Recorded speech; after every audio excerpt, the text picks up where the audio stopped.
আসসালামু আলাইকুম সবাইকে। অ্যান্ড আজকে আমি দেখাবো কিভাবে হিউমিডিফায়ার ইউজ করা হয়।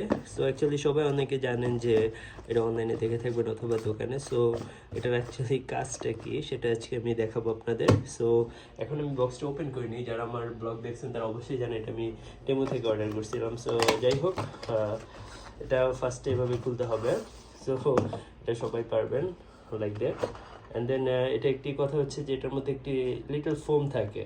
সো এটাকে জাস্ট লিটল পুশ মানে টান দিয়ে খুলবেন। সো এটা দেখতেই পাচ্ছেন যে অলরেডি ভিজা, আমি এটাকে আগে থেকে ভিজিয়ে রাখছি।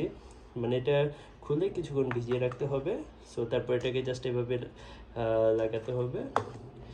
এখন কথা হচ্ছে কতক্ষণ ভিজাবেন, আপনারা প্রায় 15 থেকে 20 মিনিট অথবা 30 মিনিট সেফ জোনের জন্য ভিজিয়ে রাখতে পারেন। দেন এখানে এটার মধ্যে পানি নেবেন।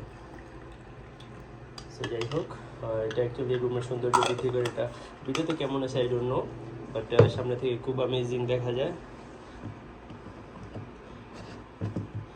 যাই হোক, এটার মধ্যে একটি পোর্টও দেওয়া আছে, জাস্ট এই ইউএসবি পোর্টটা। তো এটাকে আমি জাস্ট চার্জারে কানেক্ট করলাম। এখানে দেখানোর কিছু নেই, এটা সবাই জানেন।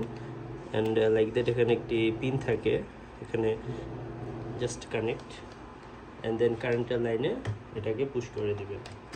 সো কানেক্ট করার পরেই দেখতে পারবেন এটা অন হয়ে গেছে। তো এটা কয়েকটা মাধ্যমে জ্বলে, আই মিন লাইটিং হয়, ব্লাশিং, লাইক দ্যাট। আমি একটা ক্লিক করলাম, এই জন্য কেমন, হ্যাঁ এটা অন অফ হয়েছে। যাই হোক, আরেকটা ক্লিক করলাম, এটা শুধু লাইটনিং হচ্ছে। অ্যান্ড আরেকটা ক্লিক করার পর দেখতে পাচ্ছেন ব্লুসিং হচ্ছে। সো এটা ভিতরে যে পানি সেটা থেকে আসছে। এখানে খুব অ্যামেজিং একটি মানে যেই ধোঁয়াগুলো, এটা খুবই ঠান্ডা।